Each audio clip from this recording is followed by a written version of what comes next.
So mortgage rates have gone at or above 8% in the short term. I believe that interest rates will continue to stay high for the next couple of years. Interest rates go up and down all the time, depending on what the economic conditions are in the country. The problem today is the media has really scared a lot of people into thinking about starting to buy a house and develop some wealth for their families. And unfortunately, most of the people in this country, especially first-time homebuyers, are scared to death to actually buy a house, because I think a lot of people think of a house as a debt, but homeownership is absolutely the best way for your family to establish wealth for your future. So I wanted to go through a few things and show you the actual cost of waiting versus buying now, simply because there are no houses available to buy. When they do pop up, it's a good time to jump on them because prices of homes are going to continue to go up. So rates go up and down throughout history. You can look back through the early 1970s all the way up to today. Rates have fluctuated between 7.5. The high point was clear up at 17.5 interest rate, according to the Freddie Mac survey.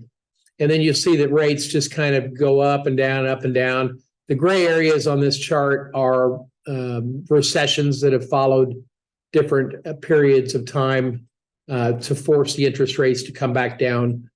There's a lot of talk about a future recession or an imminent recession today, and that'll be identified by a move up in unemployment and some other economic factors with the slowdown that the high interest rates are causing. So home prices throughout history have generally increased. There's only been one period of time during the housing crisis that we did have a major adjustment to housing prices. That was back during the 2006 through 2008 era of oversupply of homes. We had an overabundance of homes being built, and then basically all these new homes didn't have enough buyers in the market to actually purchase these homes. So the prices of these homes had to be lowered, and new mortgage products had to be created to increase demand to buy these homes, and it caused quite the tumbling of cards. But that's the only point in time throughout history. If you take an average of home equity growth in the last 40 years, you're going to see an average of 6.5% or somewhere close to that number over a long period of time. So if you buy a home and you plan on staying in that home 5 to 10 years, you will increase your value and your equity in the home. So I did a cost versus waiting, a buying now versus waiting analysis for a $300,000 purchase price on a USDA zero down loan. VA is also a zero down loan, and 5% down conventional are some other options to look at. But I wanted to use what was available in our area to all the home buyers that make less than $110,000 household income a year is a USDA loan, because it's a very low cost loan with zero down payment. So a loan today on a property value of $300,000 over a 30-year period of time, your down payment is zero. The interest rate today is around 7.75%. The USDA is a fixed rate loan over a 30-year period of time. If you waited 6 months, our forecasted appreciation of property in the next 6 months is 1.44%. That property would go up in value by up to $304,305. If you wanted to wait an entire year, our forecasted property appreciation will be 6.56% in Camden County, Missouri, for that same $300,000 purchase. So 1 year from now, that $300,000 purchase is going to be $319,669. Waiting 2 years, a total of 10.62, which I think is a very low estimate unless they really start creating a lot of homes. And then waiting 3 years is 14.47% property appreciation. If you look at the little charts down below, it kind of shows you how the property appreciates. It's a pretty steady line going up.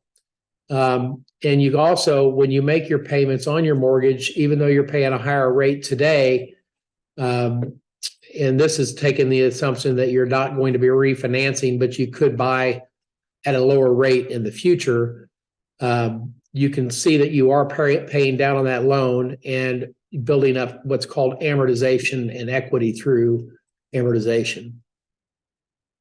So the cost of waiting analysis, if you look at it from a graphical standpoint, waiting 6 months, your total cost would be around $5,596 for waiting. Not a huge amount of money, but if you wait a whole year to buy, the total cost to you would be $22,302. If you waited a full 2 years before you bought, the total cost would be $37,323.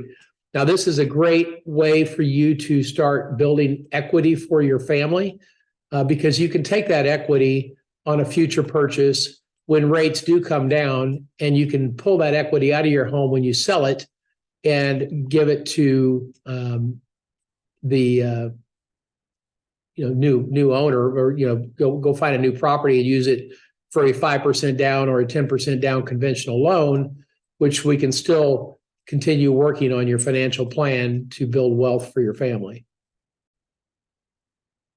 So I would recommend starting to get a plan in place, whether it be a plan that you need to get implemented in 6 months from now or a year from now.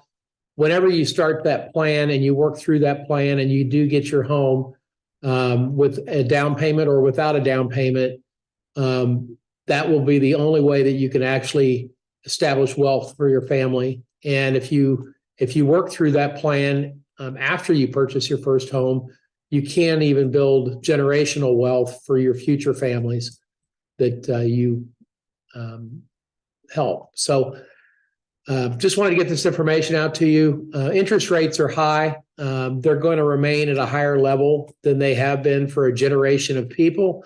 There are not going to be 4%, 3% interest rates for a long period of time. So there's no time to waste. You need to get a plan in place and start working that plan and get with a real estate professional or get with a mortgage professional and work through that plan so that you can start your plan. So I hope everybody's having a great time.